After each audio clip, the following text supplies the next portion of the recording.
Autoline Daily is brought to you by Dow Automotive Systems, improving durability and increasing design flexibility with Betamate structural adhesives at dowbetamate.com. Here are today's top headlines. Bernie Ecclestone bids on Saab. VW is once again the sales king in China, and GM says it will cut the cost of the Volt battery in half. Up next, we'll be back with the news behind the headlines.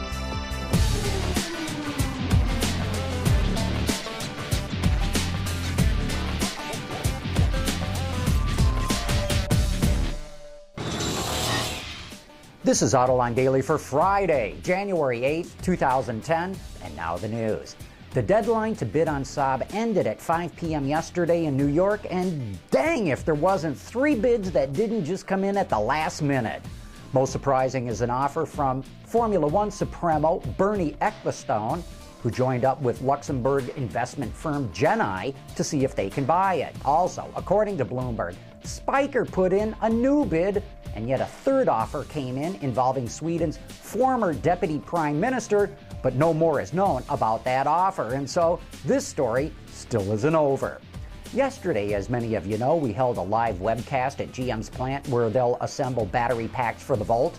We interviewed quite a few people involved with the Volt program, but 2 news items really stood out.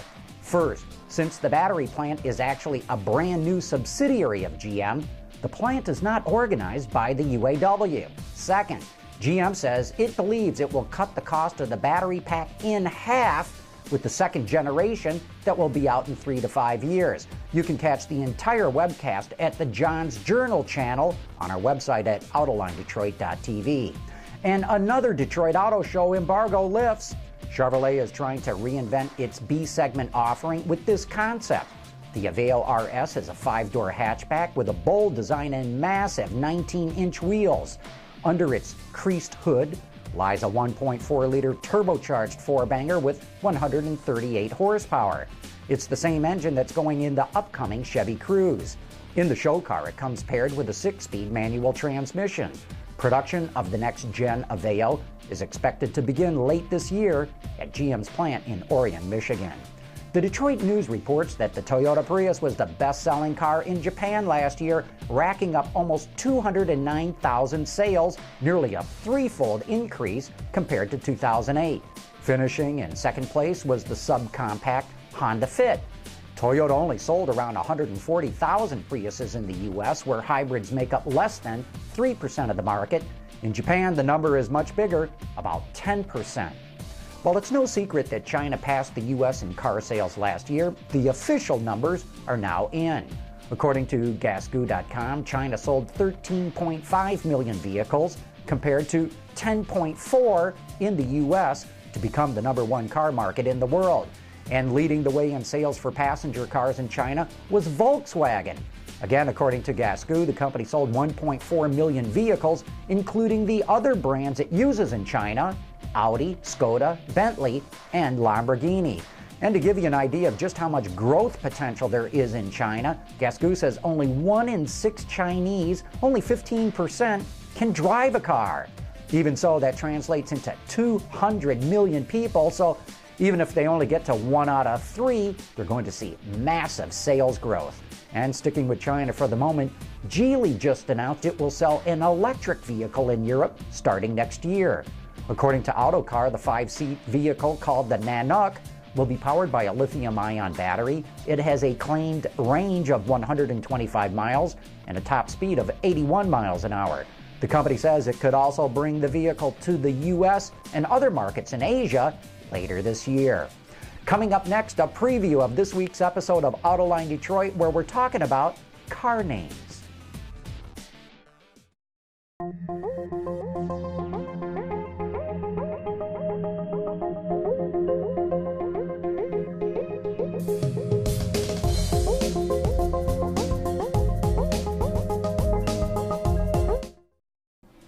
The Detroit Auto Show kicks off on Monday, so we devoted this week's Autoline to previewing what's going to be unveiled at the show. In the following clip, we talk about the names of cars, particularly regarding the Ford Fiesta.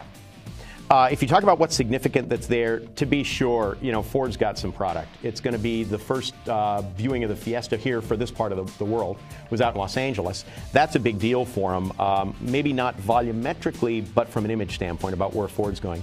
We're going to see the new Escort, Focus, Freudian slip. Man. At least you didn't call it the Pinto. No, I didn't. You're moving into the right But I have millennium. always sort of thought of it as the Escort because the whole thing when they renamed it for the C170, they debuted the car at the Frankfurt or the Geneva show. They didn't have the name finalized at the show. Well, that has been a bit of a topic of discussion around our shop. Is it why Fiesta? Because those of us with, a few lighter colored hairs on our heads don't remember the original Fiesta very fondly. Remember, though, there's no such thing as a bad name for a good car unless you're going to call the car something like Monkey Puss or Nine-Car Accident. And the Malibu, certainly raised, is a great example of that you can enhance the value of and the LaCrosse has transcended the last LaCrosse. So the car under the name is probably more important. Ford has put some bad names on cars before that still did relatively well for a while. The Probe, this is not a good name for a car. Well, no. Aside from that, but it's the idea that it's unproven prototype and so on, as well as the other connotation. This isn't a good name for a new vehicle. I'm gonna interrupt. I'm a little bit younger than you guys, just a little bit, and Fiesta, it's all new to me. Well, I own the Fiesta, and I had in California, and to me, it's not a bad name. It's a good name. That's Jim Hall from 2953 Analytics, Guy Gordon from WDIV Local 4, and Sarah Webster from the Detroit Free Press. And you can catch the entire show at our website at AutolineDetroit.tv. Okay, it's Friday, and you know what that means. It is time to answer this week's trivia question. We asked you to identify who the original founder of Tata was. And the correct answer is, it was Jamsetji Tata, the great-grandfather of the current chairman, Ratan Tata. As always, we randomly selected this week's winner from the pool of correct responses, and the winner is Wesley Kittle from Henderson, Nevada. Congratulations, Wesley. You just won this Panasonic ELS Surround sweatshirt. Hey, a programming note. On Monday, Autoline Daily is going to be out early because we're going down to the Detroit Auto Show, and then we'll be broadcasting live from 12 p.m. noon Eastern Time up until about 2 p.m. that afternoon, and we'll do the same thing again on Tuesday. And that's it for today's top news in the global automotive industry. Thanks for watching. We'll see you Monday.